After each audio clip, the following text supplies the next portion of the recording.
Bagaimana jika pelaku dikenai ketentuan yang memuat pidana denda dan penjara secara kumulatif? Namun salah satunya memenuhi kriteria huruf A pasal 80 itu. Nah, apakah masih tetap dapat dilakukan MKR? Ini kan berdasarkan ketentuan pasal 79 ayat 3 tentang pemulihan keadaan semula itu harus dituangkan dalam kesepakatan. Yang wajib dilaksanakan dalam jangka waktu paling lama 7 hari, tadi sudah diungkapkan itu. Bagaimana jika korban atau tersangka atau terdakwa sepakat untuk melakukan pemulihan, namun jangka waktunya lebih dari 7 hari? Apakah MKR tersebut tetap dapat dinyatakan berhasil atau tidak? Karena lewat 7 hari, perkara harus segera dilimpah atau diadili.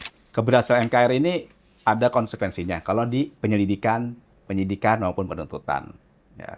Jika berhasil, maka penghentian perkara. Kedua proses penghentian tersebut wajib disahkan melalui penetapan Ketua Pengadilan. Ketua Pengadilan ini memiliki wewenang nggak untuk menolak pengesahan penghentian ini berdasarkan MKR ini? Terus jika berwenang, alasannya apa yang paling pas?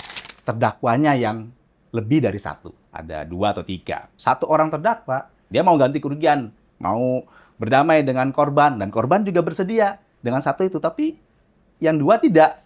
Nah, bagaimana itu? Secara MKR-nya itu. Jika MKR dilaksanakan, apakah hasil MKR itu mengikat majelis hakim? Maksudnya dalam artian begini, ternyata dalam pembuktian, ini kan alternatif nih, atau subsidiaritas. Yang di MKR kan dakwaan A misalnya kan, ternyata pada saat persidangan dakwaan B yang terbukti, atau nanti penuntut umum menuntut yang dakwaan B itu.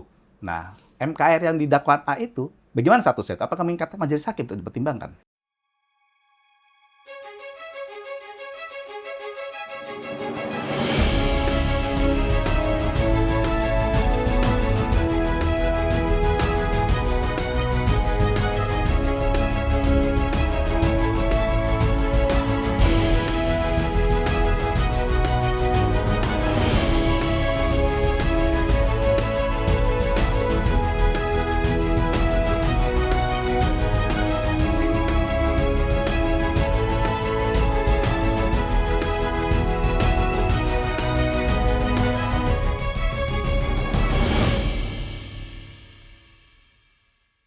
Halo Sobat Podium, jumpa lagi dengan kami dalam bincang-bincang mengenai kebijakan Mahkamah Agung dan Badan Peradilan Umum. Bersama kita saat ini hadir Pak Dodi Setio Wijayanto, Sarjana Hukum.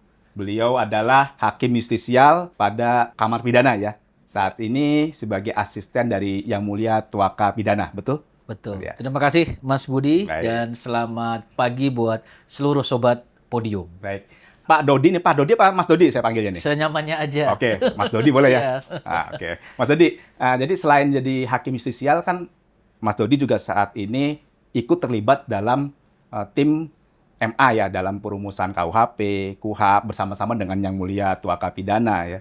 Dan juga ikut terlibat dalam beberapa RPP yang saat ini menjadi amanat dari KUHAP ya, yang harus dibentuk ya. Paling lambat 2 Januari 2027 harus sudah ada ya. Ada beberapa RPP saat ini. Ada juga di Kamar Pidana beberapa ranperma yang Mas Dodi juga ikut terlibat dalam tim perumusnya. Nah, bincang-bincang kita kali ini itu terkait tentang penanganan perkara melalui MKR atau mekanisme keadilan restoratif. Ya.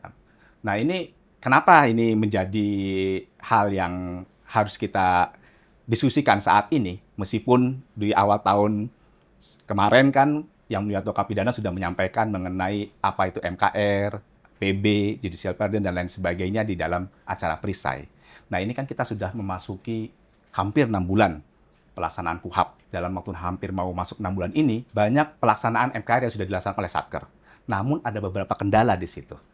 Nah, Badilum sendiri sudah melakukan FGD, MONEF terhadap RJ ya, pelaksanaan RJ, penanganan perkara RJ di beberapa Satker di seluruh tanah air. Di Pengadilan Tinggi Manado, di Pengadilan Tinggi Pontianak, Pengadilan Tinggi Banten, Pengadilan Tinggi Surabaya, lanjut nanti Pengadilan Tinggi Lampung ya, seperti itu.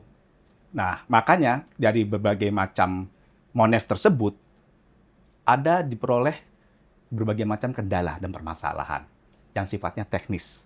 Nah, ini yang mau kita diskusikan saat ini. Yang pertama tentunya yang harus diingat bahwa implementasi MKR dalam praktek ini masih menghadapi berbagai kendala permasalahan. Perbedaan pemahaman antara aparat penegak hukum keterbatasan parameter objektif dalam menentukan perkara yang layak diselesaikan secara restoratif, potensi penyalahgunaan kewenangan, hingga belum meratanya kesiapan SDM dan sarana pendukung, dalam hal ini aplikasi ya SIPP, menjadi tantangan nyata di lapangan. Selain SIPP juga ada yang berpadu yang ikut terlibat dalam hal ini. Selain itu juga ada persoalan sinkronisasi antar lembaga penegak hukum, ya, serta kekhawatiran masyarakat sendiri terhadap kemungkinan terjadinya disparitas atau ketidakpastian hukum dalam penerapan mekanisme tersebut.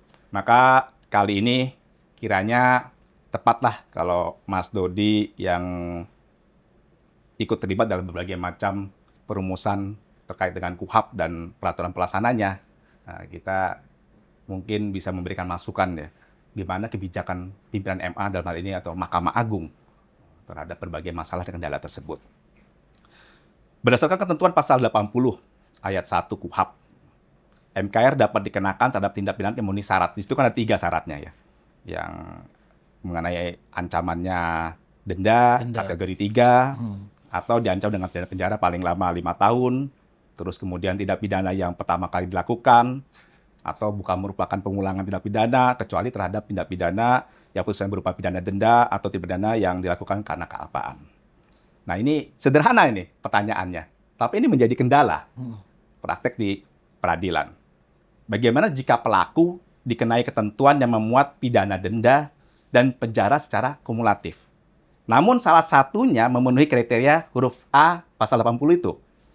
Nah, apakah masih tetap dapat dilakukan MKR?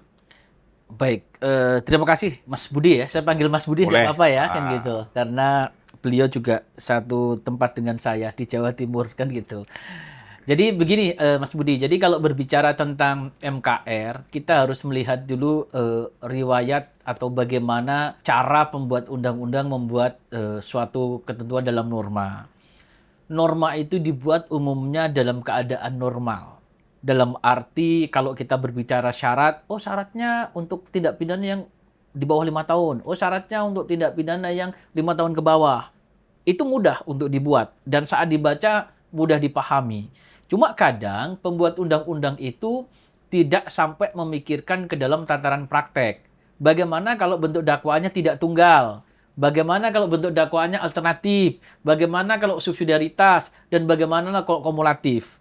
Itu pertama terjadi ketika kita bicara diversi. Dalam perkara anak juga syaratnya kan di bawah 7 tahun. Tapi kadang penuntut umum sebagai dominus litis, ya, pemilik perkara, mendakwanya tidak tunggal. Nah itu tidak selesai kan sebenarnya.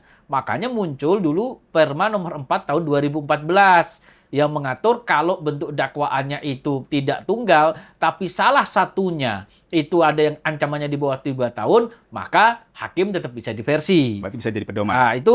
Sebentar. Itulah yang pada akhirnya muncul menjadi isu pada saat kami di tim RPP membahas RPP MKR ini. Waktu itu memang dari kami yang memunculkan. Memang saat itu muncul isunya tidak berangkat dari syarat yang Mas Budi tanyakan. Muncul isunya saat itu adalah terkait dengan tindak pidana yang tepat 5 tahun. Awal mulanya di situ. Kalau kita baca ketentuan pasal yang tadi barusan dibacakan, itu kan disebutkan bahwa ancaman pidananya paling lama 5 tahun. Berarti 5 tahun menurut pasal 80 boleh MKR.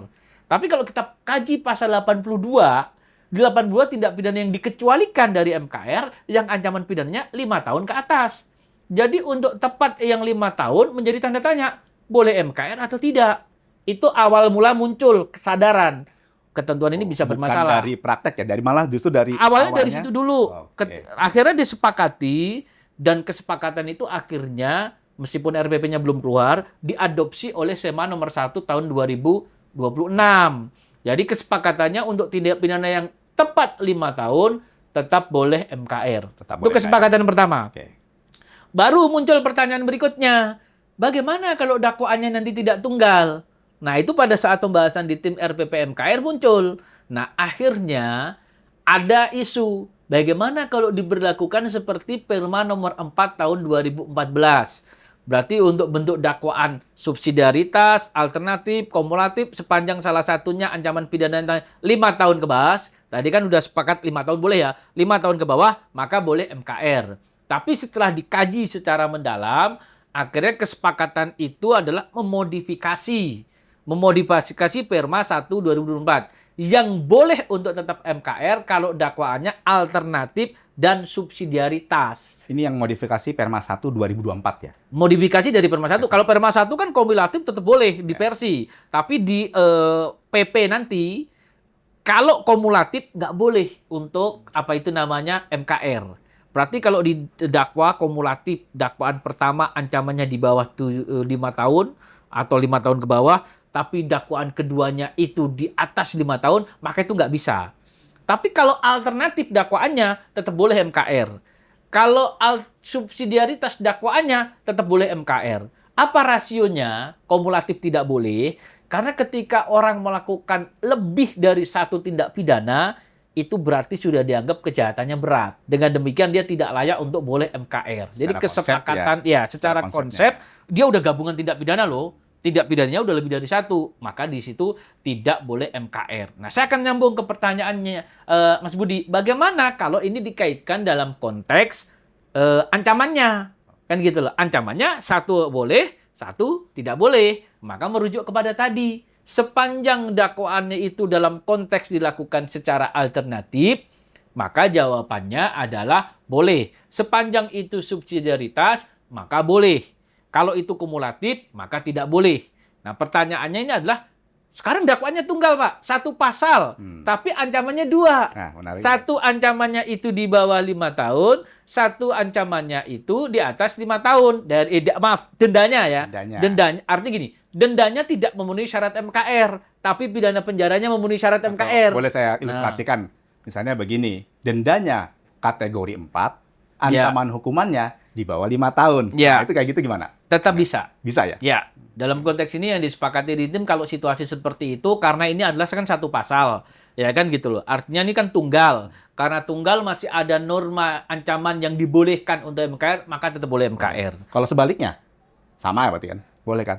Dendanya kategori 3, ancaman hukumannya di atas 5 tahun. Tapi kan kita harus lihat juga, Mas Budi, bahwa dalam konteks sekarang ini kan yang kumulatif kan hanya untuk tindak pidana tertentu. Semuanya kan sudah dialternatifkan. Udah begitu, yang masih diperbolehkan ancaman pidana berupa kumulatif, itu kan untuk tindak pidana yang memang tidak boleh MKR. Yang masih kumulatif kan seperti TPPU, ancamannya pasti tinggi, tidak boleh MKR. Kemudian korupsi, ancamannya pasti tinggi. Kemudian HAM berat, ancamannya pasti tinggi. Yang di 82 itu terorisme ancamannya pasti tinggi. Kecuali satu, narkotika. Tapi narkotika ancamannya juga sudah tidak kumulatif. Dan yang boleh untuk MKR itu hanya konteks kalau dia penyalahguna. Berarti kalau sekarang ada dakwaan narkotika, ada misalnya kalau dakwaannya kumulatif 127 dan pasal selain 127 udah pasti nggak bisa MKR. Tapi kalau dakwaannya subsidiaritas atau alternatif 114 atau 127, primer 112, subsidiar 127 itu tetap boleh MKR. Boleh ya? Karena masih ada 127-nya. Tapi ada syarat khusus penyalahguna.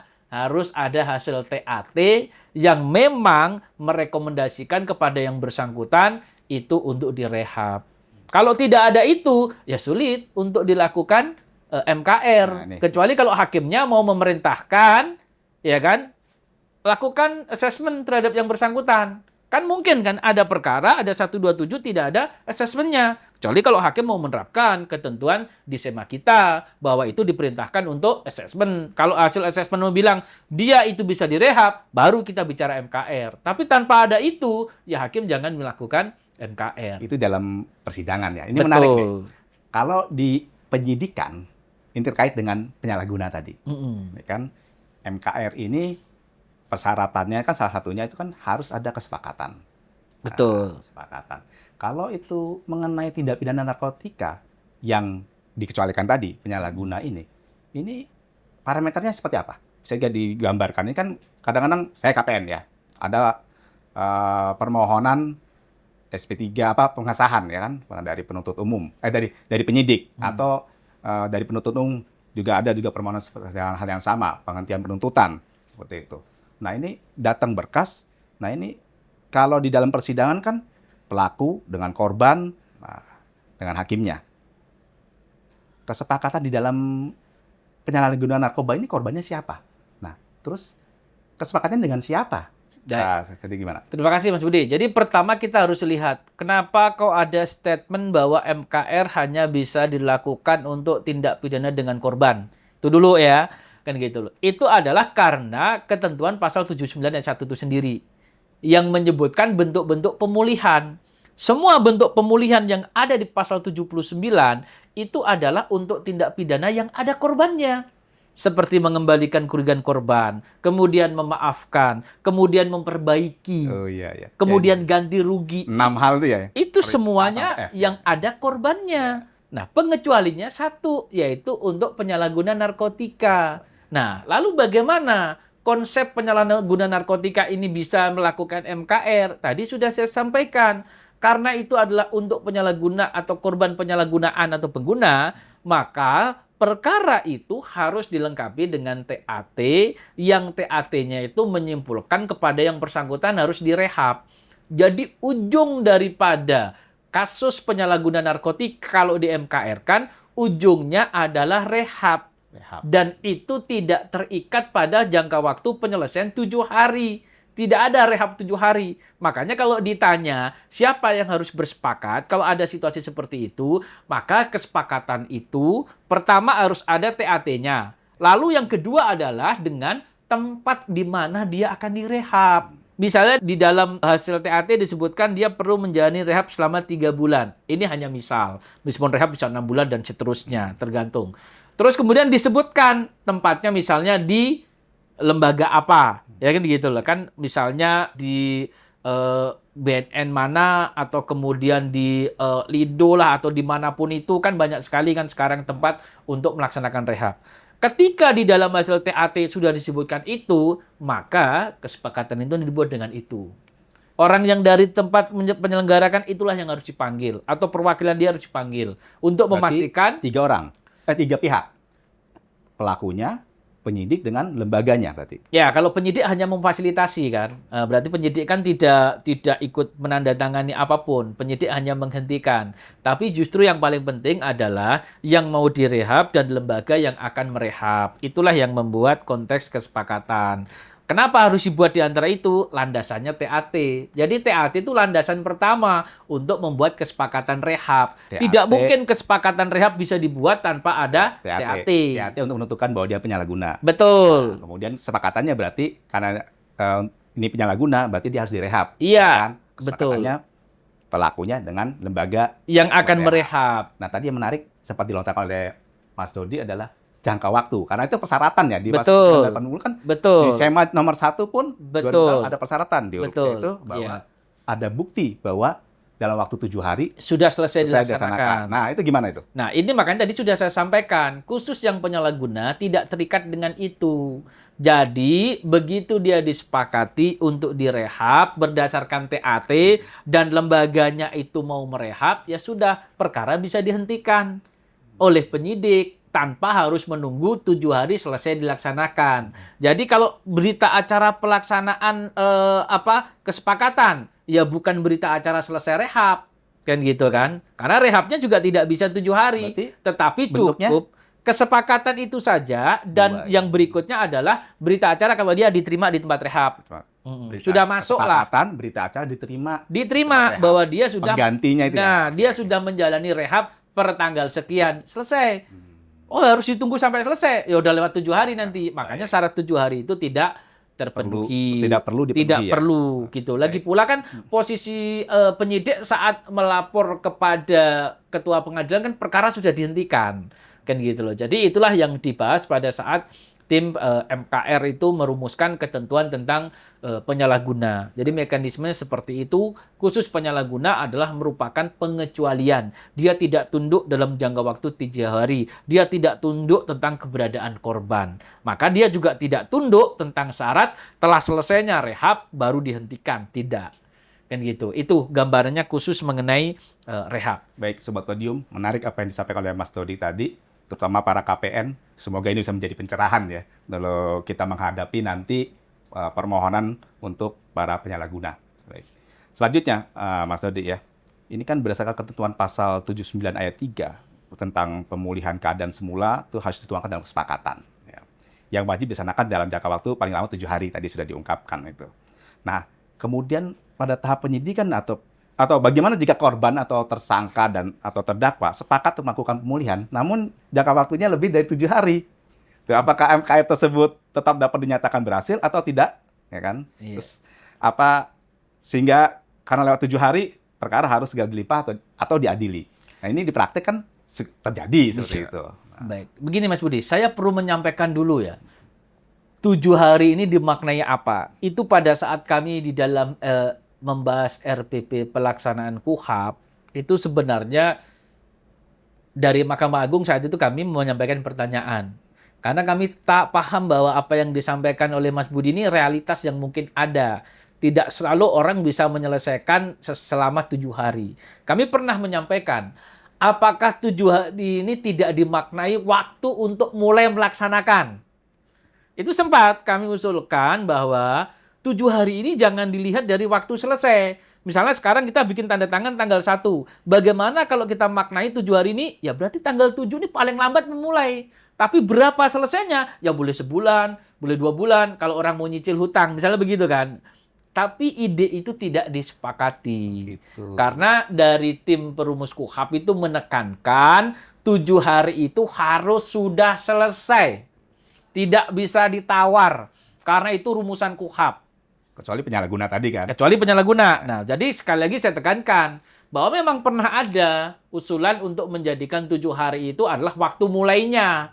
Kan kalau itu waktu mulainya berarti selesainya kan masih bisa disepakati. Sebulan, 2 bulan nggak apa-apa. Nggak selalu orang itu bisa membayar kerugian itu dalam waktu 7 hari. Tapi pembuat KUHP, ya kan, saat itu diwakili oleh tim dari DJPP sudah menekankan jangan diotak-atik ketentuan yang sudah ada dalam KUHP. Karena itu ketentuan yang sudah mati, 7 hari itu artinya sudah selesai total dilaksanakan. Saya langsung masuk ke pertanyaannya. Ya. Bagaimana kalau ternyata para pihak pada saat tahap penyidikan ini sepakat 7 hari. Kan nggak boleh lebih dari 7 hari. Kan gitu. Ternyata tidak selesai dilaksanakan. Atau baru selesai dilaksanakan sebagian. Ya nggak apa-apa. Perkara tinggal dilanjutkan aja ke tahap penuntutan. Di tahap penuntutan kan mereka masih bisa MKR lagi. Barangkali mereka mau menuntaskan yang belum lunas tadi. Bikin kesepakatan baru, karena sebelumnya udah misalnya 10 juta ya, udah dibayar 7 juta, berarti kan kurang 3 juta. Ya dia nyepakati 3 juta untuk 7 hari. Kan bisa dimodif seperti itu. Menarik juga, betul Ya juga. kan gitu loh. Ini kan merupakan cara bagaimana. Ternyata 3 juta 7 hari nggak tuntas. Ya udah lanjut aja ke persidangan. Dan gitu. Nanti ke persidangan, hakimnya kan memberi kesempatan lagi untuk bermusyawarah. Untuk MKR. Setelah dikasih kesempatan, kan tadi kurang 3 juta ya. Lanjutin aja lah. Misalnya dalam 7 hari, baru sempat bayar 2 juta. Kurang 1 juta. Ya tetap MKR kita anggap gagal. Lanjut aja sidang, tapi semua hal yang sudah dibayar tadi bisa dijadikan pertimbangan di akhir putusan. Misalnya ada etikat baik dari pelaku untuk mengembalikan kerugian. Selain itu, dampak dari MKR di persidangan ini kan tidak bisa disamakan dengan dampak pada saat di penyidikan dan penuntutan. Berbeda berarti konsepnya. Betul. Kalau Persidangan di dengan- penyidikan dan penuntutan berujung pada berhentinya perkara. Tapi kalau sudah di pengadilan, orang berhasil MKR pun insentif yang dia peroleh hanya sebatas penjatuhan pidana lebih ringan atau pidana berupa pengawasan. Kalau dulu di Perma 1 2024 pidana bersyarat. Sekarang di KUHP namanya pidana pengawasan. Meskipun konsepnya tidak selalu sama. Baik. Jadi seperti itu. Mas Dodi, kita mundur dikit Ya. tadi. Kalau melihat atau mendengar penjelasan Mas Dodi tadi, berarti misalnya ya di penuntutan yang tadi 10 juta, baru dibayar 7 juta kurang 3 juta. Di penuntutan pun waktu 7 hari itu ternyata Tidak terpenuhi. sampai juga. Nah, apa yang sudah dilakukan di penyidikan dan penuntutan, berarti oleh majelis hakim nanti pada saat perkara itu dilimpahkan, bisa diambil alih, diteruskan gitu. Bisa seharusnya, tapi seharusnya. bukan merupakan suatu kewajiban. Yang dikhawatirkan apa? Pada saat sudah disidang, tiba-tiba korbannya ngelak. Saya mau damai, tapi bayar 10 juta lagi. Kan nggak bisa dipaksa. Ya, karena nggak bisa dipaksa. Itu realitas Ya, itu yang ada. kalau dia tetap minta seperti itu, ya berarti nggak apa-apa. Ya, kalau saya tetap minta 10 juta, ya kemarin udah dibayar 7 juta, ya saya nggak mau tahu. Pokoknya sekarang kalau mau berdamai dengan saya 7 juta, lalu terdakwanya nggak mau, ya udah nggak apa-apa. Tapi apa yang sudah dilakukan tadi kan bisa jadi pertimbangan hakim tetap. Meskipun masuknya kepada bagian hal-hal yang memberatkan dan hal-hal yang meringankan. Tanpa ada orang bersepakat MKR, kan hakim juga nggak dilarang untuk menjatuhkan pidana selain penjara. Kan gitu loh. Jadi artinya pintunya masih banyak. Tidak melulu pintunya harus dipaksakan harus selesai dengan MKR. Tapi MKR itu limitatif. Betul lah gitu. Jadi memang 7 hari itu ya nyaman tidak nyaman, suka tidak suka, pembuat undang-undang sudah mengunci dan pemaknaannya adalah harus sudah selesai dilakukan. Saya ingin cerita satu hal lagi. Tadi kenapa ketika Mas tadi menanyakan, berarti kan konsepnya beda. Betul, Pak. Kenapa kalau di KUHP itu konsepnya beda ya? MKR yang ada di penyidikan, penuntutan, dan di pengadilan kok endingnya berbeda? Kan begitu? Betul. Itu karena pembuat KUHP itu akomodatif terhadap proses yang sudah selama ini berjalan. Pembuat KUHP tidak berada dalam porsi untuk mendudukkan MKR yang ideal seperti apa. Tapi lebih kepada apa yang sudah ada di Perkap ditarik menjadi MKR di tahap penyidikan. Apa yang sudah ada di Perja ditarik menjadi tahap MKR di penuntutan. Apa yang sudah ada di Perma 1 2024 ditarik menjadi MKR di pengadilan. Diakomodir seperti itu. Diakomodir seperti itu. Makanya keseragaman itu hanya kepada satu, jenis tindak pidana diseragamkan. 2, jangka waktu diseragamkan. Baru yang ketiga, ada pengaturan untuk penghentian penyidikan dan penuntutan perlu penetapan hakim. Dan itu KPN. Itu saja hal yang baru. Tapi kalau dari sisi konsep masih jalan masing-masing. Buktinya apa? Ya penyidikan bisa berhenti, penuntutan bisa berhenti, hakim tetap sidang. Padahal kalau berbicara idealnya yang bagus seperti apa? Seperti diversi. Endingnya sama. Diversi kan salah satu pendekatan keadilan restoratif. Tapi endingnya sama. Diversi di penyidikan, perkara berhenti. Diversi di penuntutan, perkara berhenti. Diversi di pengadilan, perkara berhenti juga. Tapi khusus MKR di KUHP, perkara nggak berhenti kalau sudah masuk pengadilan. Kenapa nggak berhenti? Karena ngikut Perma. Ngadopsi dari Perma 1 2024. Hanya nanti disisipkan lebih detail pelaksanaannya lewat mediasi penal. Itu yang ada di RPP MKR. Jadi itulah terbelakangnya kenapa kok konsepnya berbeda. Ya karena diakomodir dari ketentuan yang sudah ada. Tidak dalam posisi membangun bangunan MKR seperti apa. Beda sama diversi. Itu bangunan konsepnya jelas. Dari penyidikan sama penuntutan seragam. Tadi sempat melontarkan mengenai mediasi penal. Nanti kita lanjut bicara mengenai mediasi penal. Tapi sebelumnya menarik tadi. Supaya kita, Sobat Madiun juga bisa tahu perbedaannya ya, apa yang diatur dalam Perma 1 2024, di peraturan Kapolri, di peraturan Kejaksaan Agung, dan apa yang sudah diatur dalam KUHP baru saat ini. Apa sih perbedaan mendasar antara perdamaian biasa dengan kesepakatan dalam kerangka MKR menurut KUHP baru ini? Yang pertama sebenarnya KUHP baru tidak berada di posisi untuk mendudukkan istilah kesepakatan perdamaian biasa dengan MKR. Tapi saya bisa paparkan begini, bahwa di dalam RPP pelaksanaan KUHP, ini sebagai informasi kepada Sobat Podium tentunya dan semuanya, posisi RPP pada saat podcast ini dibuat itu sudah ada di Setnek. Jadi sebenarnya tinggal disahkan saja, cuma memang masih ada 2 pending isu, ya kan? Pending isu ya terkait dengan mediasi penal itu, apakah mandatori atau tidak, sama pending isu kedua adalah terkait dengan ketentuan 204 di KUHP. Di situ kan ada pengecualian tindak pidana yang ancamannya 5 tahun ke atas kan tidak boleh. Nah, itu bagaimana cara merumuskannya? Sementara kan kita sudah sepakat 5 tahun tetap boleh. Jadi kadang tuh ada perbedaan seolah-olah nggak boleh merubah bunyi yang ada di KUHP. Jadi ketentuan bahwa 5 tahun ke atas nggak boleh itu tetap harus tercantum. Karena bunyi KUHP-nya begitu gitu loh. Makanya sedang dijembatani bagaimana agar 5 tahun tetap bisa. Yaitu salah satunya dibuat ayat baru yang mengecualikan dari ketentuan di atasnya. Nah, saya kembali ke persoalan tadi, ya kan? Jadi di RPP pelaksanaan KUHP itu diatur 2 jalur cara orang untuk berdamai. 2 jalur. 2 jalur. Jalur pertama adalah lewat mediasi penal. Apakah ini mandatori atau wajib atau tidak? Saat podcast ini dibuat, saya belum bisa jawab. Kenapa? Karena itu yang masih menjadi pending isu. Tapi yang dapat saya sampaikan, 2 jalur itu dibuka. Satu adalah lewat mediasi penal. Konsep awal mediasi penal ini mandatori, wajib. Wajib dilakukan oleh penyidik, wajib dilakukan oleh penuntut umum, wajib dilakukan oleh hakim. Yang memediasi bukan APH yang menangani perkara, orang lain. Dari luar? Dari luar. Itu konsepnya? Konsepnya. Jadi yang memediasi siapa? Kalau perkara itu di penyidik, berarti penyidik yang tidak menangani perkara itu. Oh, maksudnya luar itu bukan penyidik menangani. Bukan, maksud saya pikir mediator dari Nah, luar. itu makanya saya sampaikan lagi. Pilihan kedua adalah PK Bapas. Oke. PK Bapas boleh memediasi di setiap tingkatan. Pilihan ketiga, mediator independen. Jadi hanya 3 itu. Begitu juga kalau di penuntut umum. Yang boleh jadi mediator siapa? Penuntut umum atau jaksa yang tidak menangani perkara itu. Yang kedua, PK Bapas. Yang ketiga adalah mediator independen atau mediator profesional. Jadi opsi pertama di dalam RPP itu saat ini adalah mediasi itu mandatori, baik di penyidikan, penuntutan, atau di sidang. Tetapi kalau mediasinya tidak berhasil atau sudah berhasil kemudian tidak dilaksanakan, di luar itu mereka boleh bersepakat secara mandiri. Boleh bernegosiasi lagi. Tapi intinya APH sudah tidak wajib memfasilitasi melalui mediasi. Kan sudah dilaksanakan tadi. Maksudnya mandiri itu dalam kerangka MKR atau enggak? Tetap akan diakomodir untuk konteks MKR. Kalau misalnya ya kan antara pelaku dan korban tadi sudah dimediasikan, mediasinya gagal. Berarti kan perkara berlanjut. Ya. Di tengah-tengah perkara itu tiba-tiba mereka berdiri sendiri, boleh disampaikan. Saya berdamai, Pak. Di luar waktu itu ya? Di luar waktu itu. Itu adalah pilihan yang kedua atau jalur kedua lah. Jadi jalur pertama lewat mediasi penal, jalur yang kedua adalah lewat kesepakatan mandiri yang dibuat oleh para pihak.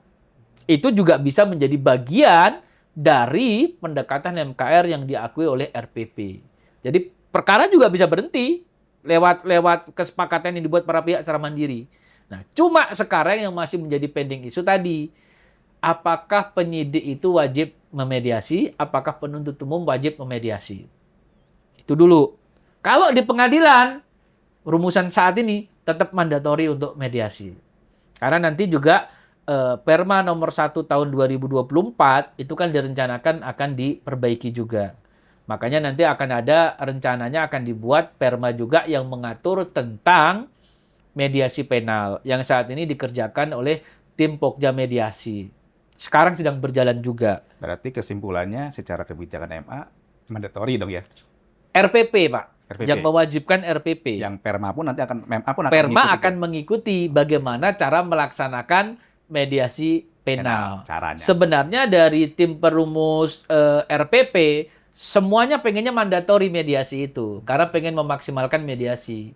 Bahwa belakangan muncul perkembangan bahwa penyidikan dan penuntutan tidak mandatori, ya kalau mau aja, tapi kesepakatan berdamai juga enggak apa-apa. Kan gitu loh. Jadi prinsipnya 2 jalur tadi, kalau konsep awal mediasi dulu tuntasin, kalau mediasi nggak berhasil dan sebagainya, baru jalur 2 bisa dihidupkan. Tapi kalau sekarang pengennya di penyidikan dan penuntutan, 2 jalur sejak awalnya boleh hidup. Oke. Tapi kalau di pengadilan, 2 jalur ini tetap sesuai urutan. Mediasi dulu, baru ini. Kalau dia udah punya kesepakatan, tetap aja ditempuh mediasi, tidak apa-apa. Bahwa kesepakatan itu nanti disahkan sebagai hasil mediasi, itu tidak apa-apa. Karena itu juga bermanfaat bagi apa? Laporan keberhasilan mediasi. Oke. Ini yang menarik adalah gini, Mas Ferdi. Kalau betul itu mandatori, kita ngomong di persidangan ya. Persidangan.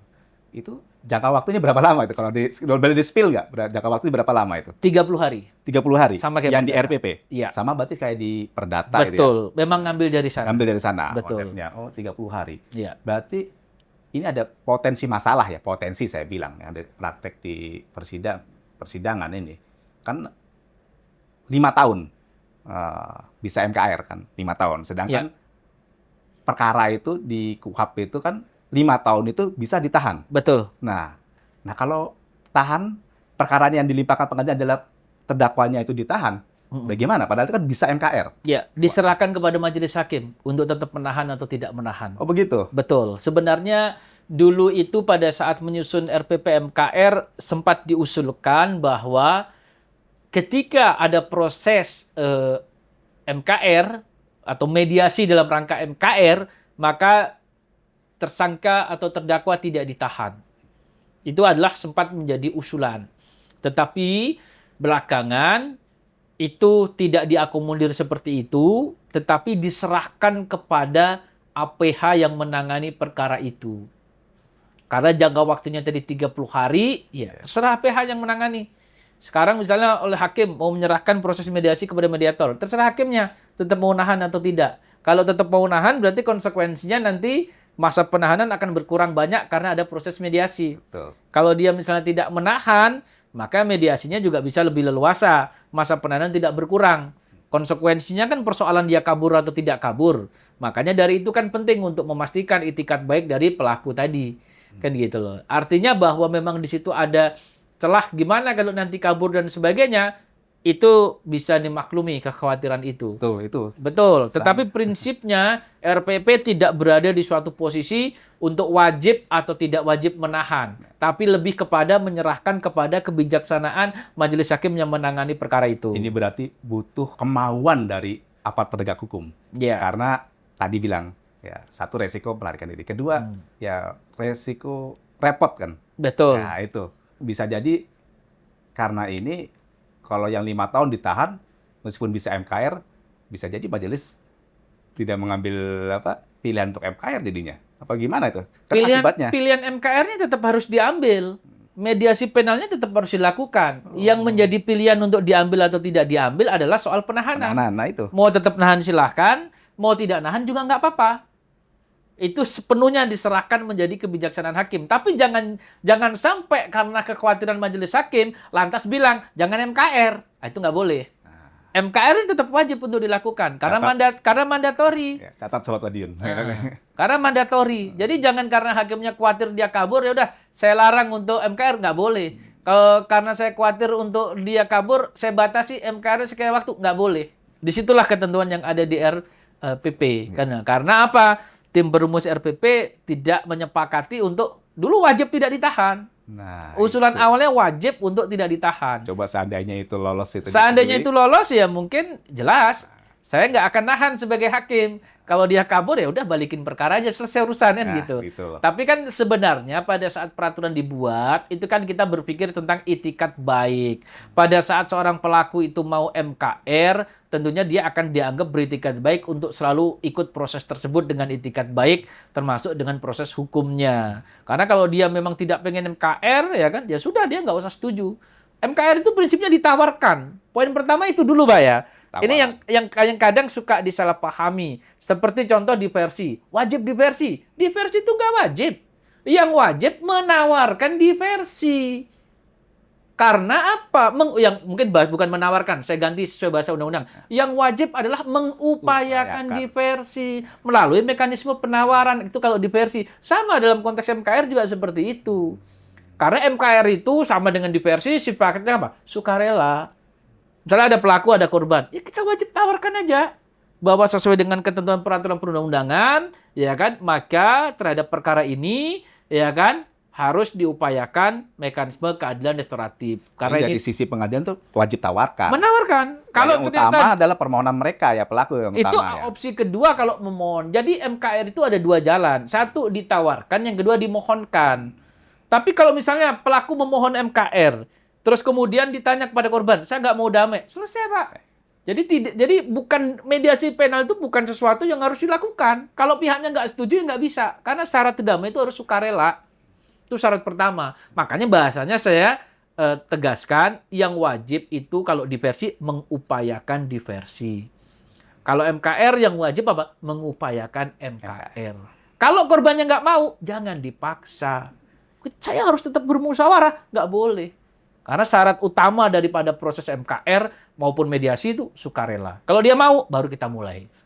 Ini terkait dengan mandatori ya. Mungkin kalau sekarang kan belum ada RPP-nya kan. Iya. Nah, berarti mediasi penal ini, sedangkan praktek yang ada saat ini di SIPP kita. Iya. Nah, di SIPP kita ini ada ini. Iya. Ada di situ kita harus menginput hakim mediator siapa, seperti apa gitu. Yeah. Padahal kan aturannya yang membuat juknis mandatori mediasi penal itu belum ada. Yeah. Nah, itu selama ini teknisnya gimana? Oke.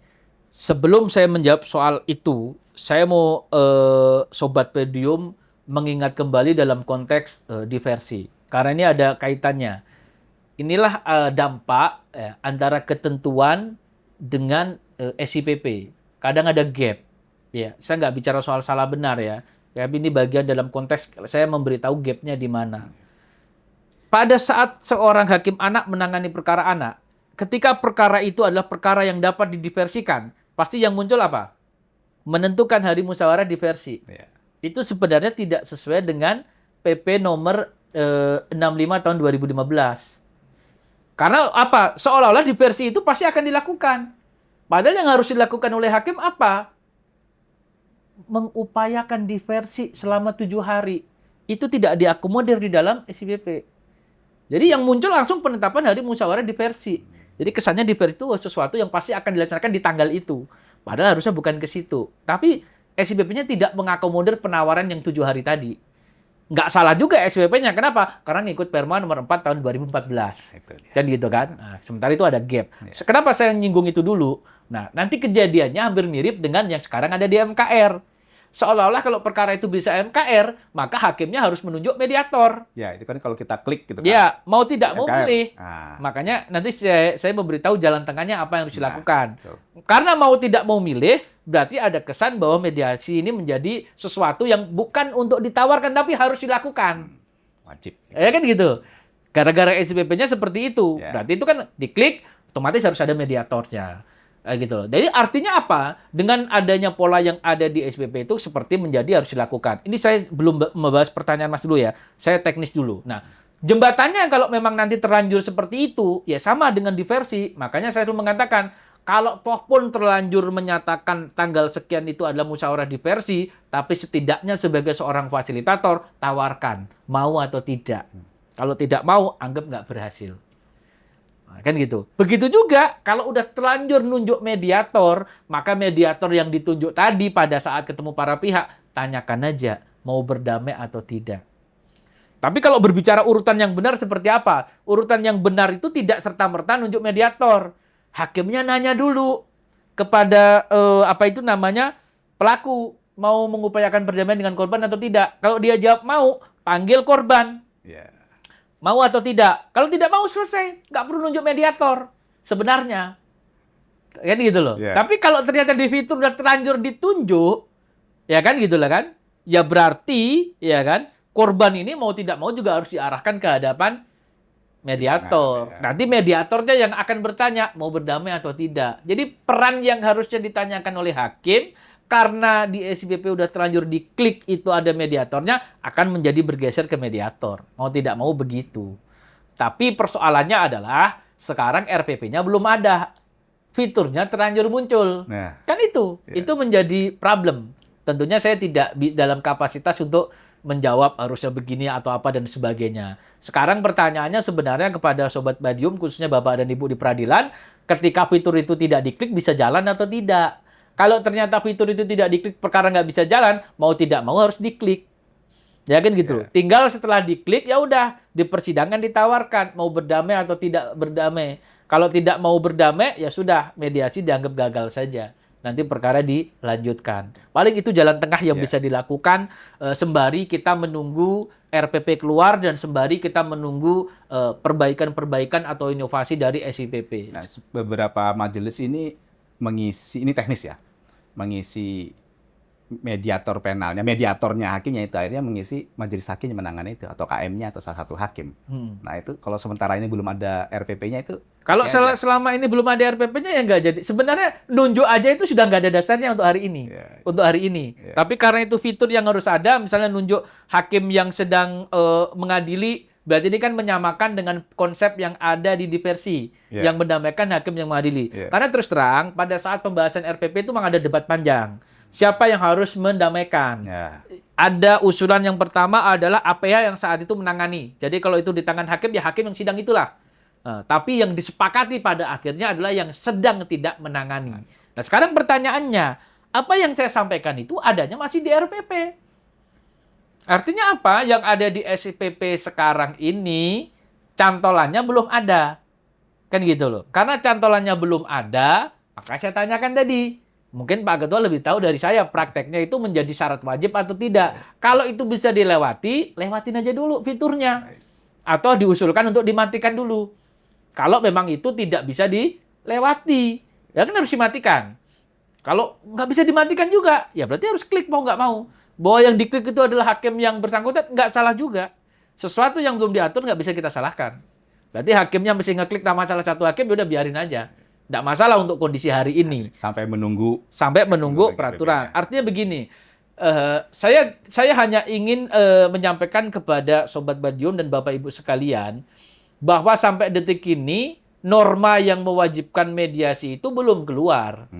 Kalau ternyata sekarang di sistem elektroniknya itu sudah dikeluarkan, menjadi ada, tentunya itu akan menjadi kebijaksanaan dari pimpinan setempat dan hakimnya.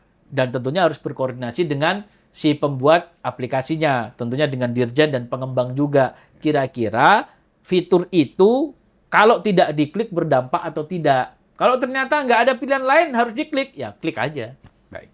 Tapi sidangnya tetap seperti biasa. Oke. Didamaikannya seperti apa? Tetap pakai Perma 1 2024. Tanpa melalui mediasi penal, hanya berusaha mendamaikan pelaku dan korban. Jadi saat ini kalau misalnya Pak Ketua nanya ke saya, sekarang yang dipakai untuk proses MKR apa? Masih Perma 1 2024 secara mekanisme. Mekanismenya ya. Secara substansi yang boleh di-MKR-kan, KUHAP. Baik. Benang merahnya sudah kita tangkap ya. Sobat Podium, semoga itu bisa menjadi panduan ya buat rekan-rekan di Satker ya. Baik, kita lanjut ke konsekuensi hukum mengenai penghentian penyidikan. Ini agak ke penyidikan ya dengan penuntutan ya.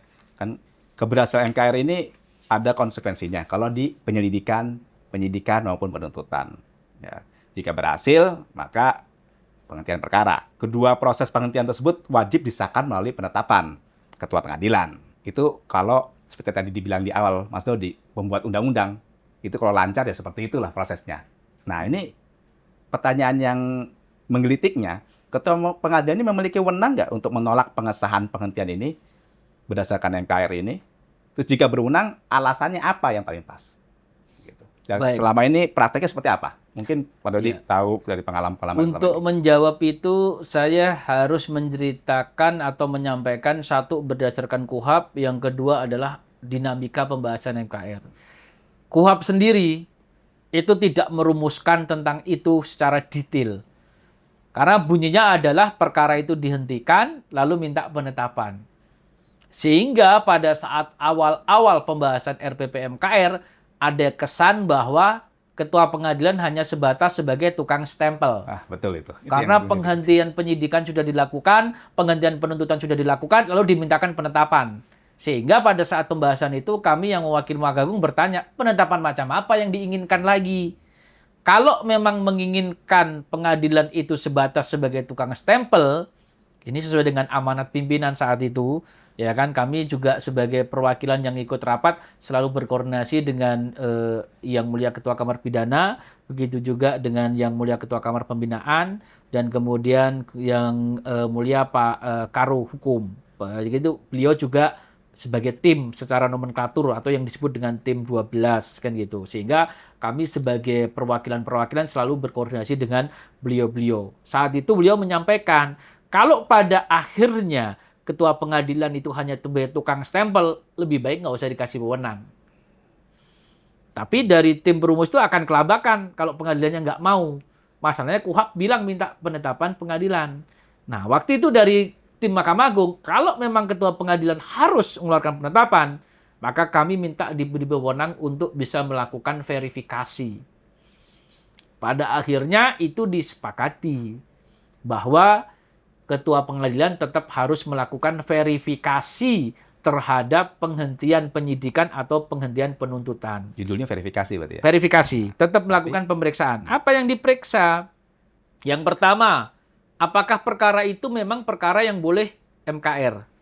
Sehingga pada saat menganalisa apakah perkara ini perkara yang boleh MKR, termasuk di dalamnya menganalisa apakah perkara ini merupakan perkara yang dikecualikan dari MKR. Jadi pasal 80, 82 itu diperiksa bersamaan. Oh ternyata ini tindak pidananya tindak pidana tipikor, berarti nggak boleh MKR. Oh ternyata tindak pidananya ini tindak pidana kesusilaan, berarti nggak boleh MKR. Nah soal jenis tindak pidana kesusilaan itu sendiri masih problem. Karena di dalam KUHAP itu ada istilah tindak pidana kesusilaan dan ada istilah perkara mengenai kesusilaan.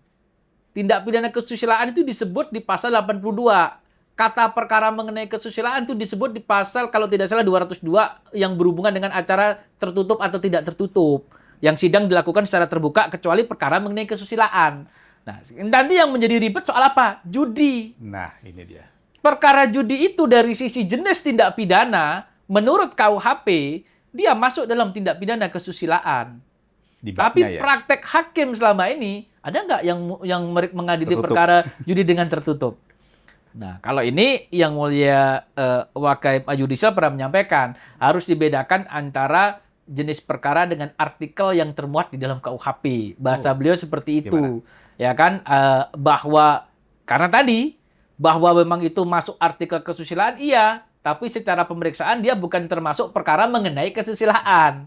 Kan gitu. Ini memang menjadi problem. Debatable. Tapi karena bunyi norma yang ada di pasal 82 itu menggunakan kata tindak pidana kesusilaan, berarti kita harus konsisten karena yang digunakan adalah tindak pidana. Berarti tidak ada kaitannya dengan pemeriksaan perkara terbuka atau tertutup. Kaitannya adalah dengan jenis tindak pidananya apa? Tindak pidana kesusilaan. Berarti apa Kalau yang konsisten termasuk ya, dalam harusnya tindak tidak pidana, bisa. semua berarti. Semua Kalau masuk konsisten dalam harusnya nggak bisa. Jadi bukan ngaitkan loh, kan itu bukan perkara mengenai kesusilaan dalam arti yang berhubungan dengan seksualitas, betul. Tapi nomenklatur yang digunakan di pasal 82 adalah tindak pidana kesusilaan. Dan di KUHP bab 4 itu tindak pidana kesusilaan, salah satunya adalah judi.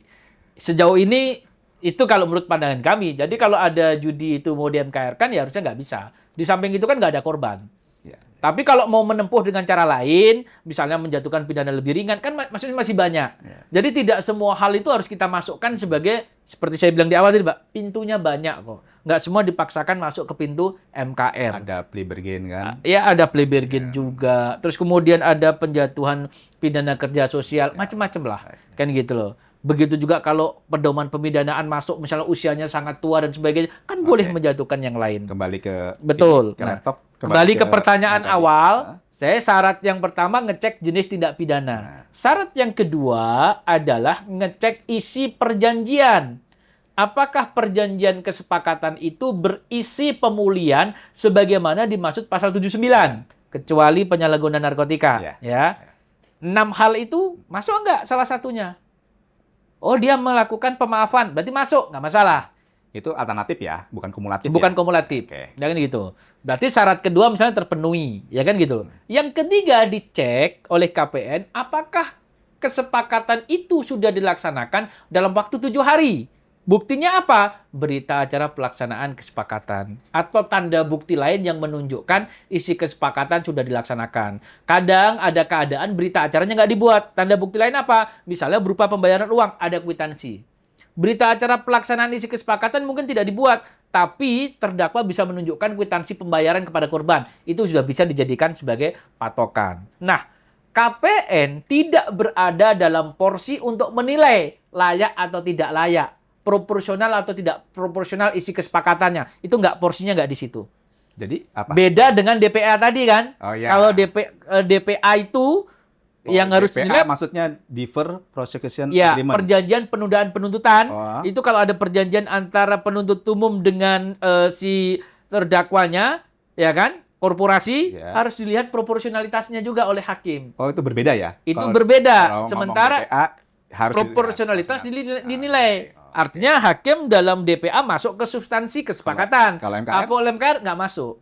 Jadi misalnya ada orang kerugiannya ringan, tapi kalau korban dan pelaku sepakat membayarnya lebih tinggi dari nilai kerugian, nggak apa-apa, kita nggak perlu untuk otak-atik. Jadi posisi KPN tidak masuk ke substansi. Jadi secara eksplisit itu KPN hanya melihat persyaratan sudah terpenuhi nggak? Ya, Formil berarti ya? ya, checklist. Checklist, gitu aja. Itu yang pada akhirnya menjadi kesepakatan dalam tim perumus Oke. RPP. Jika tidak, nah tadi kan pertanyaannya Ya, adalah bisa betul. nggak KPN? Saya lanjutkan. Nah. Jika tidak, ya kan, maka KPN mengembalikan berkas tersebut kepada penyidik atau kepada penuntut umum. Pertanyaan mendasarnya, apakah perlu diperintahkan untuk melanjutkan? Oke. Nggak perlu. Nggak Di SEMA 1 2020 nggak perlu. Hanya kembalikan berkas. Terserah dia mau lanjutin atau enggak. Penetapannya KPN mengembalikan berkas karena tidak memenuhi syarat MKR. Betul. Disebutkan ya, Pak. Yes, Nah, gitu aja. hanya gitu. sebatas itu. Tidak perlu perintah. Melanjutkan perkara ke perkara. tahap penuntutan, melanjutkan perkara ke tahap persidangan, Ya. tidak perlu. Kalau dari penuntutan ke persidangan, dari penyidikan Ah. ke penuntutan. Ya. Ya. Tidak perlu gitu ya? Tidak perlu. Dan Aman. kita harusnya taat dengan SEMA 1 2026. Karena SEMA 1 2026 membunyinya seperti itu. Nah, cuma kemarin itu ada hal yang menarik, ya kan? Saya tidak perlu menyebutkan tempatnya di mana karena itu kan sesuatu yang masih berjalan. Waktu itu ada penolakan dari KPN yang menyebutkan bunyinya adalah karena substansi perkara ini perlu dibuktikan di persidangan. Oh, itu tidak ada di dalam persyaratan itu ya? Itu tidak ada di dalam SEMA nomor 1 tahun 2026. Maupun di pasal yang 79. Dan kemudian diperintahkan untuk melimpahkan perkara ke pengadilan. Itu juga tidak ada di SEMA 1 2026. Itu tentunya bisa menimbulkan dampak atau problem, kan gitu loh. Di satu sisi, KPN sudah mengeluarkan penetapan yang isinya memerintahkan itu. Tapi bagaimana ketika isi perintah itu tidak sesuai dengan SEMA nomor 1 tahun 2026 sendiri. Nah, itu tentunya di lapangan akan bisa menimbulkan problem gitu. Nanti kita lihat bagaimana penyelesaian terhadap case itu gitu. Tapi saya di forum ini pengen menyampaikan ya kan bahwa dari rumusan RPP ya kan di dalam tim perumus itu menyepakatinya adalah KPN berwenang menilai tapi yang dinilai tadi saja. Tapi tidak masuk ke substansi. Misalnya korban sepakat untuk menerima uang 25 juta, padahal kerugiannya cuma 20 juta, dan terdakwa itu mau bayar. Kita nggak boleh untuk mengotak-atik, itu kemahalan ketinggian nggak boleh. Jadi intinya KPN tidak masuk ke substansi, tapi lebih kepada checklist. Checklist, ya. Itu hampir sama kalau kita mengadili perkara Prapit kan. Dulu menurut Perma hanya bicara formalitas 2 alat bukti sudah ada, tapi tanpa masuk lebih jauh. Semangatnya itu sama dengan itu. Oke. Idealnya memang bisa jadi betul bahwa ketika menolak dia harus lanjutkan pemeriksaan perkara. Tapi kan itu kan ideal. Tapi kesepakatan yang ada di tim RPP dan kemudian apa yang ada di SEMA nomor 1 tahun 2026 itu tidak memerintahkan KPN untuk mengeluarkan penetapan yang berisi memerintahkan penyidik atau penuntut umum untuk melanjutkan ke perkara ke tahap berikutnya. Tapi cukup apa? Cukup kembalikan berkas. Berkas. Sebenarnya itu ada konsekuensinya loh. Apa itu? Kalau berkas dikembalikan, berarti kan penghentian penyidikan atau penuntutan itu kan tidak pernah disahkan oleh pengadilan. Betul. Ya konsekuensinya bisa diprapit. Sebenarnya begitu aja. Oh iya, kembali kepada pintunya KUHAP, masih ada, iya. Di KUHAP kan kenapa butuh penetapan adalah karena dampaknya kalau dengan penetapan berarti tidak bisa diprapit. Betul. Nah, begitu ya. Tidak bisa diprapit dan melekat nebis in idem. Oh. Melekat nih bisa didem. Iya, karena tujuan penetapan di itu. Kalau dulu kan RJ di dulu bahasanya RJ ya. RJ di penyidikan, RJ di penuntutan nggak pakai penetapan pengadilan kan? Ya. Makanya menyebutkan boleh nggak dilapor lagi? Nah, tujuan daripada penetapan pengadilan itu adalah untuk seperti itu. Untuk mengunci agar itu nggak bisa dilimpah lagi juga. Supaya ada kepastian hukum. Betul. Dengan sekarang dengan adanya praktek yang tadi tidak pakai penetapan gara-gara ditolak, berarti penghentiannya masih bisa dalam tanda petik dipermasalahkan, baik itu dengan cara dilaporkan kembali, dilimpahkan kembali, atau juga bisa diprapitkan juga. Baik. Menarik tadi. Nah, ini saya coba agak menyimpan dikit nih. Ya, menanyakan mengenai tadi tentang penyalahguna, judi sendiri tidak dibahas. Berarti kan dua hal itu kan termasuk tindak pidana yang tanpa korban ya. Victimless crime ya. Nah, ini pada prinsipnya kalau terhadap tindak pidana seperti itu tuh, tadi sudah dijelaskan. Pengecualian narkoba. Bisa. Nah, ini kalau secara konsep, victimless crime itu bisa nggak sih sebenarnya dengan MKR itu? Batasannya juga gimana di KUHAP? Secara konsep yang ada di KUHAP itu tidak bisa. Itu secara konsep. Kalau dikatakan, kan tidak ada kata-kata itu tidak diberlakukan untuk tindak pidana yang tanpa korban. Ini beda, kan karena secara konsep kan. Ini beda loh dengan diversi ya. Diversi masih dimungkinkan loh untuk tanpa korban pun, asal dengan kerugian tertentu dan sebagainya. Terus kemudian termasuk penyalahguna bisa. Tapi kalau di dalam KUHAP, secara konsep itu hanya berlaku untuk tindak pidana dengan korban. Secara konsep. Pengecualiannya hanya penyalahguna narkotika. Hanya satu itu? Hanya satu itu. Jadi kan karena Mas Budi kan hanya secara konsep. Jadi dalam pembahasan di tim perumus RPP MKR dan sebagainya, itu sebagaimana dijelaskan oleh tim perumus KUHAP ketika menjelaskan dalam tim, secara konsep bahwa yang namanya MKR adalah untuk tindak pidana dengan korban. Sedangkan tindak pidana tanpa korban hanya berlaku untuk penyalahguna narkotika. Kita kunci di situ, Sobat Podium ya. Lebih lanjut nih, Mas Dodi. Tadi sudah sebutkan mengenai dakwaan alternatif, subsidiaritas, kumulatif terkait dengan MKR. Ini kalau terdakwanya yang lebih dari satu, ya kan? Ada 2 atau 3. Nah, terus satu orang terdakwa berniat, kalau misalnya mengenai kerugian, nah, dia mau ganti kerugian, mau berdamai dengan korban, dan korban juga bersedia dengan satu itu, tapi yang 2 tidak. Nah, bagaimana itu dengan secara MKR-nya itu? Ya, ini pembuat KUHP juga tidak mengantisipasi hal itu juga. Kan gitu loh. Itu hampir sama dengan konteks PPA juga tidak mengantisipasi kalau pelaku lebih dari 1. Itu tidak diantisipasi memang. Karena perumusan itu, norma itu umumnya sifatnya umum. Kalau begini akan begini, kalau begini akan begini. Tapi lupa mencantumkan gimana kalau dakwaannya tidak tunggal, lupa mencantumkan gimana kalau pelaku lebih dari 1. Karena MKR itu kan tunduknya pada konteks individu pelaku. Kan gitu loh. Bukan pada dasarnya merupakan satu paket. Kalau perkara bisa jadi satu paket, satu nomor perkara harus selesai secara sama. Tapi kalau berbicara MKR itu bisa menundukkannya pada individu pelaku. Kalau pelakunya 2, kan bisa juga ada keadaan. Yang satu pernah melakukan tindak pidana, yang satu belum. Yang pengulangan udah pasti nggak bisa MKR kan? Kan gitu loh. Jadi kalau ditanya dalam situasi seperti itu, kan nggak mungkin perkaranya dipecah jadi 2. Perkara itu tetap harus jadi 1. Kecuali kalau di tahap penyidikan dan penuntutan. Masih bisa untuk di split sync kan? Kan sebelum gitu. dilimpah mereka kan masih. Sekarang kan kita bicara dalam konteks pengadilan. Ya. Perkara nggak bisa untuk dipecah. Perkara tetap harus satu nomor itu dan berjalan. Misalnya ada satu orang yang memungkinkan untuk MKR. Berarti satu orang ini kan tidak mungkin. Satu orang yang tidak mungkin MKR kan masih bisa menempuh plea bargain. Kan gitu kan. Kalau plea bargain itu misalnya disetujui kan acaranya berubah menjadi acara singkat. Nah kita kan nggak mungkin satu nomor perkara ya untuk terdakwa 1 pakai acara biasa, untuk terdakwa 2 pakai acara singkat. Kan nggak boleh. Kan gitu kan.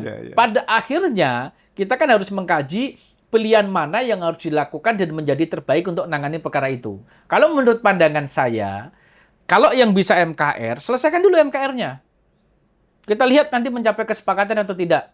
Setelah mencapai kesepakatan, kita lihat nanti kesepakatan itu dilaksanakan atau tidak. Bagi yang sedang tidak menemui MKR, ya sudah, nunggu dulu. Kan gitu loh. Dia sidangnya ya akan nunggu untuk tuntaskan gitu loh. Bahwa posisinya dia masih ditahan, ya berarti dia di dalam tahanan. Posisinya dia tidak ditahan, ya berarti dia tidak perlu menghadiri persidangan dulu. Terdakwa yang lainnya menunggu penyelesaian MKR-nya. Kita ilustrasikan lah, berhasil ternyata kan. Ya, MKR berhasil. Nah, MKR yang itu satu. Yang 2-nya enggak. MKR kan nggak menghentikan sidang. Itu yang harus kita pahami. Ya, berbeda dengan di penyidikan, dengan penuntutan. Betul. Ya? MKR tidak menghentikan. Berhasil. Lalu kesepakatan sudah dijalankan. Oke, selesai ya. Berarti kan lanjut sidang. Lanjut sidang, lantas ditanya kepada terdakwa satunya, mau plea bargain atau tidak. Dia jawab misalnya mau. Kan gitu loh. Dan plea bargain di 205 nggak perlu cawe-cawe dari penuntut umum.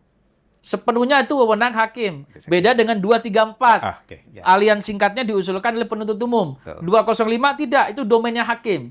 Kalau menurut hakim dia mengaku bersalah, ya kan? Nah, pengakuan bersalah ini penting. Mungkin lebih tepatnya di situ pengakuan dakwaan ya. Dan gitu loh. Kalau pengakuan bersalah kan 78 ya kan. Jadi ibaratnya gini, 78 itu pengakuan bersalah, 205 itu adalah pengakuan atas isi dakwaan. 234 gabungan dua-duanya. Oh gitu. Ya, mengakui dakwaan dan mengaku bersalah kan gitu. Makanya kan sebenarnya kalau 78 itu plea bargain, 205 itu plea guilty harusnya. Tapi kita tidak memisahkan itu. Semuanya disebut pengakuan bersalah. Oke, terdakwa 2 tadi lanjut ke situ ya. Ngaku bersalah misalnya. Tadi menarik, tapi nanti kita bahas di podium edisi yang lain ya. Tadi. Saya lanjut ke sini dulu ya. Ini gitu. Kalau mau plea bargain nanti berarti episode yang lain. Jadi yang terdakwa 2 mau untuk melakukan ngaku salah. Dan ketika ada orang ngaku salah, hakim itu harus memastikan betul salah enggak. Kamu ngaku salah, buktinya apa? Oh, saya memang betul Pak yang mengambil barang itu. Buktinya apa? Itu barang buktinya disita dari saya. Buktinya apa? Itu ada yang lihat saksi atas nama ini. Jadi pengakuan itu harus didukung seperti itu. Kemudian yang kedua, seorang hakim ketika ada pengakuan bersalah harus memastikan, ini sengaja saya singgung dikit Pak ya, karena ada kaitannya MKR juga tadi. Harus memastikan paksaan atau tidak.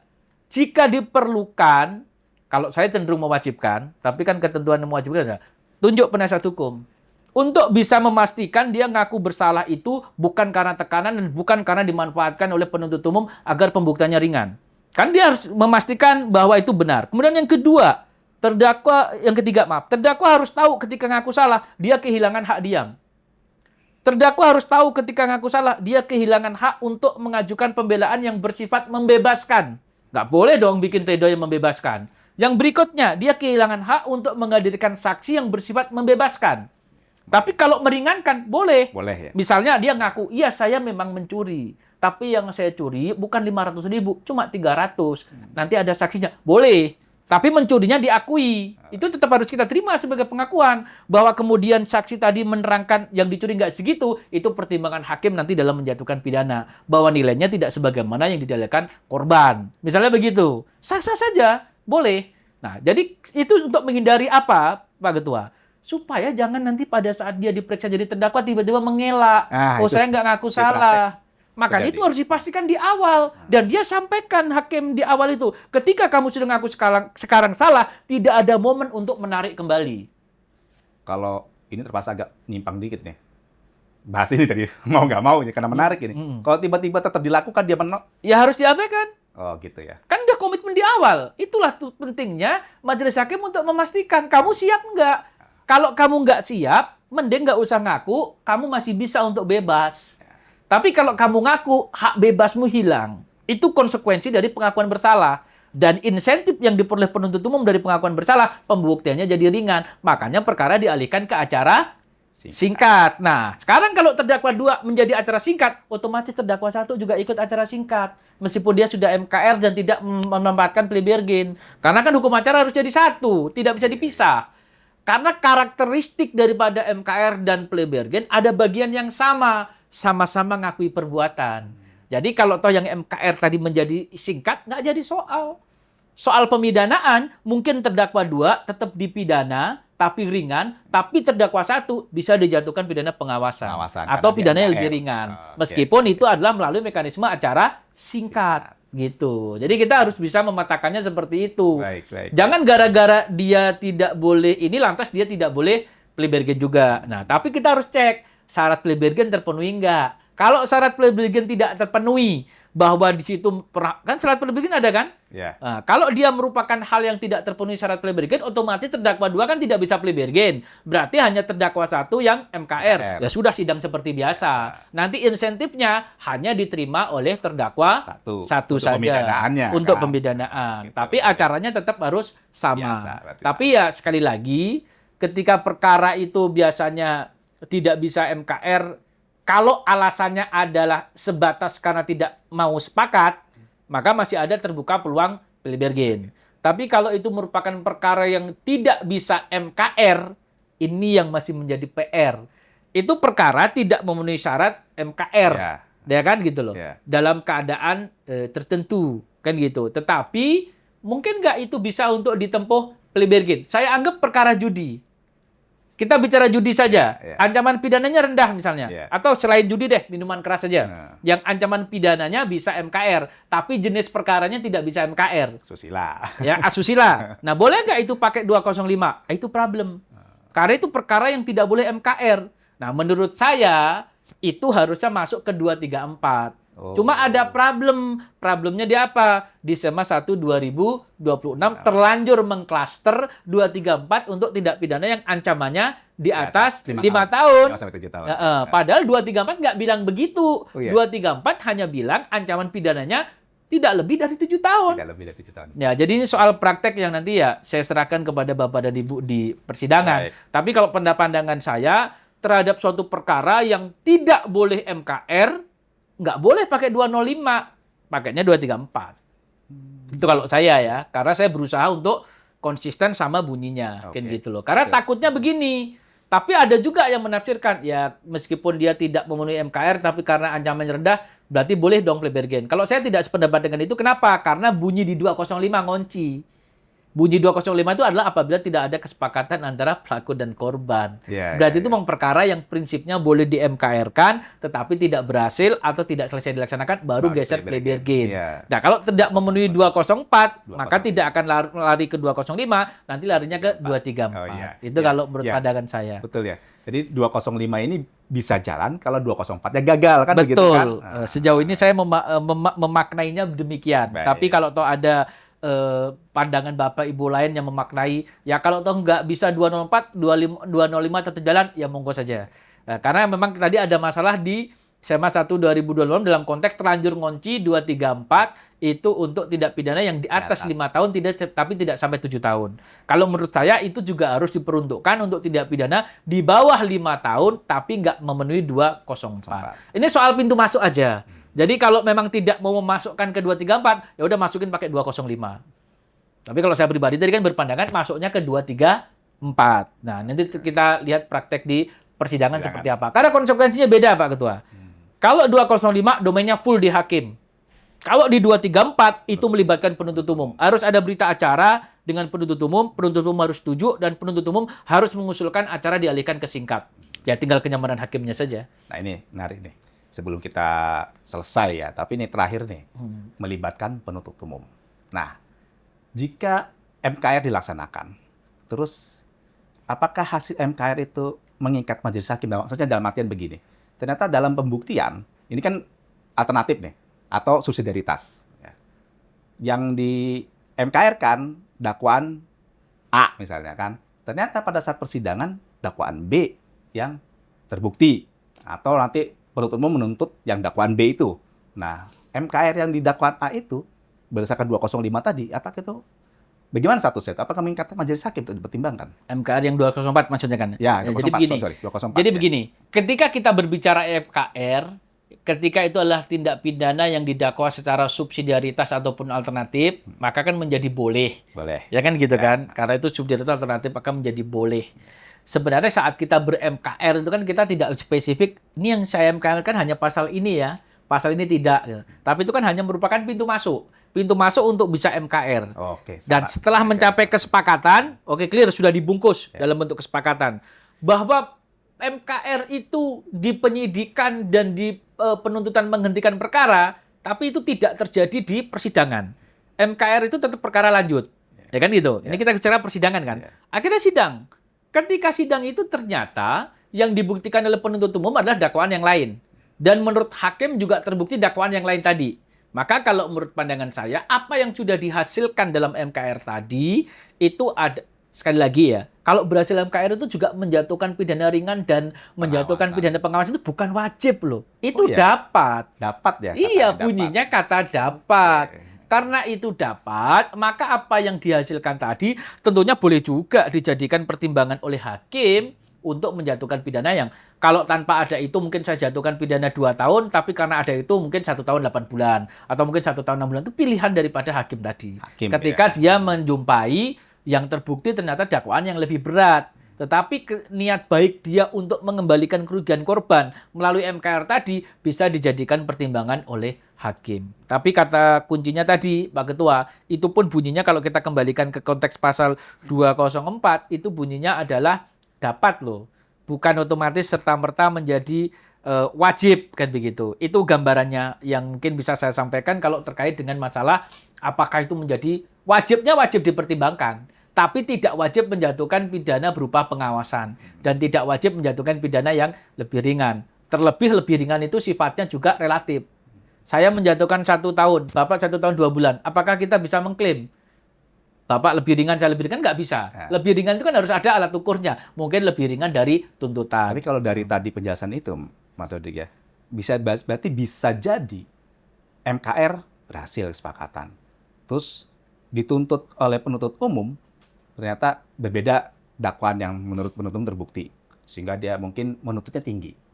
Diputus oleh majelis hakim sesuai dengan MKR itu. Jadi berarti kan secara hak ini ada penuntut umum yang mungkin keberatan ya. Melakukan upaya hukum. Nah, tujuan MKR-nya jadi bagaimana itu kalau gitu? Ada upaya hukum di situ.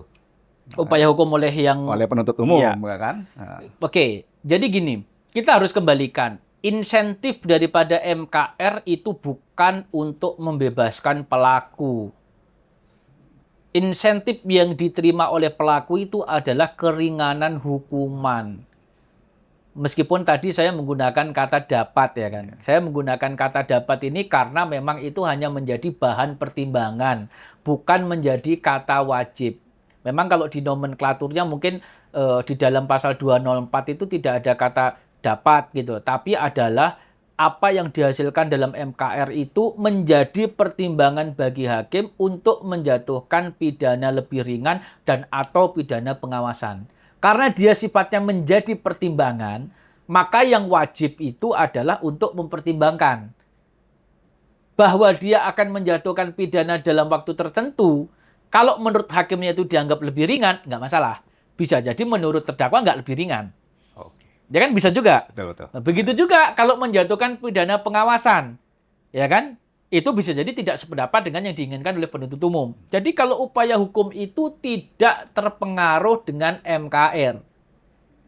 Beda dengan pengakuan bersalah yang berubah menjadi acara singkat. Bisa aja itu berpengaruh dalam konteks upaya hukum. Karena kalau acara singkat itu kan tidak boleh kasasi. Meskipun itu nanti kita tunggu lebih lanjut bagaimana perkembangan dalam praktek.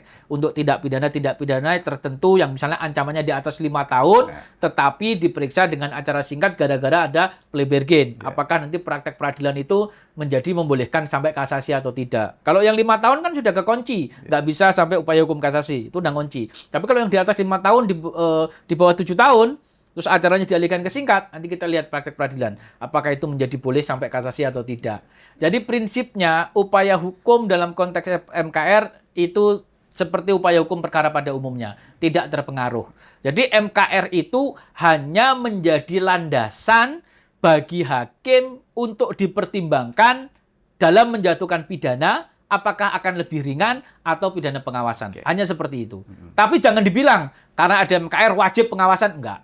Itu aja sih yang perlu saya batasi. Itu benang merah sudah kita tangkap. Diskusi kita ini hampir sebagian besar sudah membahas mengenai apa yang ditanyakan oleh satu-satu dalam Monef oleh Badilum. Ya, jadi sebelum kita akhiri, ada closing statement dari Mas Dodik terkait MKR ini. Monggo, silakan. Ya, baik. Jadi pada prinsipnya, terlepas daripada adanya perbedaan konsep antara MKR di penyidikan ataupun di penuntutan, kita tentunya sebagai Sobat Badilum harus komitmen bahwa pada dasarnya MKR ini sudah menjadi mekanisme yang diakui dalam hukum acara. Itu poin pertama harus kita pegang.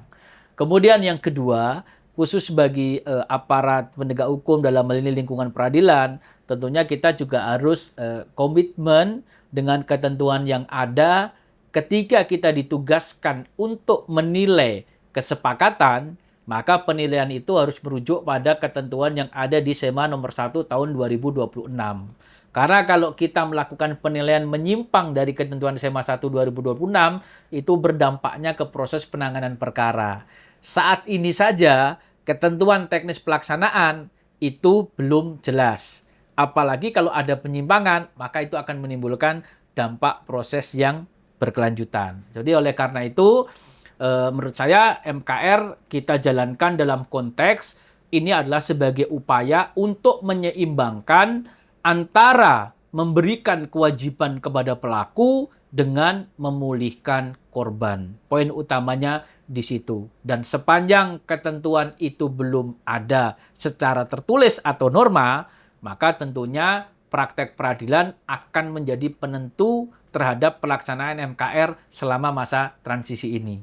Bahwa di dalamnya itu mungkin ada hal-hal baru atau inovasi yang dilakukan oleh pengembang SIPP, maka itu dapat dijadikan sebagai sarana untuk evaluasi juga. Sambil berjalan, kita evaluasi. Karena kita itu kadang gini, nggak dikasih fitur, minta fitur.